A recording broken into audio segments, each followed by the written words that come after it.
G'day guys, welcome to another unboxing video. This time we're going to have a look at the Tamiya Super Storm Dragon.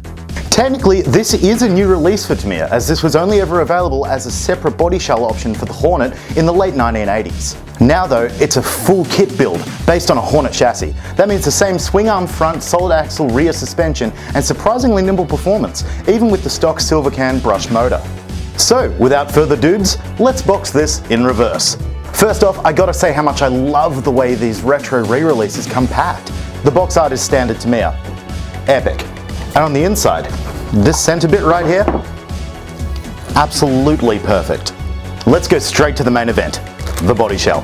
Now, this is definitely not a Hornet. This is a Super Dragon, star car of RC Boy, a Japanese manga from the 80s. It's pre-cut and pre-painted, so you can complete the box art look with the bright primary color stickers or leave it white for a really Speed Racer Mach 1 vibe. The rest of the kit is essentially a Hornet.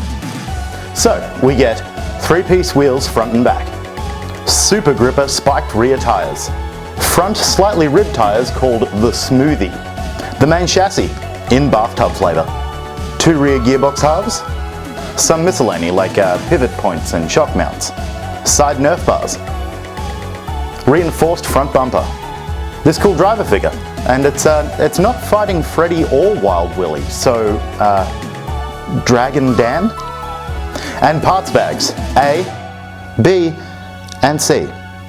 You also get the legendary Silvercan motor, 540 sized and 27 turns of pure 80s power. It's made by the same people who have always made them, Mabuchi Motor. Lastly, included is the Tamiya TBLE-02S electronic speed controller, capable of running brushed and brushless motors and rated at 60 amps. Technically, it's not intended to run 2-cell LiPo packs, but if you use a separate low voltage alarm to let you know when the fun is over, you can totally go LiPo. Oh, hi. So that's what you get in the box, but you'll also need radio gear, a steering servo, a battery and a charger. A bearing kit would be a really good move too. Links to everything in the description.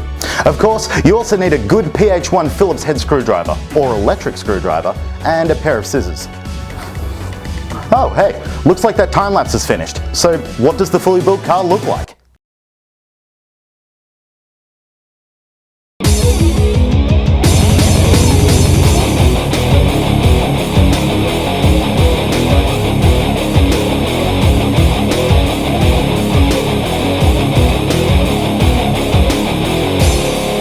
In a word, fantastic. I'm not sure the photos or even this... better. I'm not sure that photos or even this video really do justice just how cool this thing looks in person. It's retrofuturism at its best. It's what the year 2000 looked like in the 80s. It's sleek, smooth, and unapologetically weird looking. Unfortunately, I love it. I say unfortunately because I now have to give it back to the guy who actually bought it and let me put it together for this video. So, thanks for watching I guess. Like, comment, subscribe, and if you love something, let it go.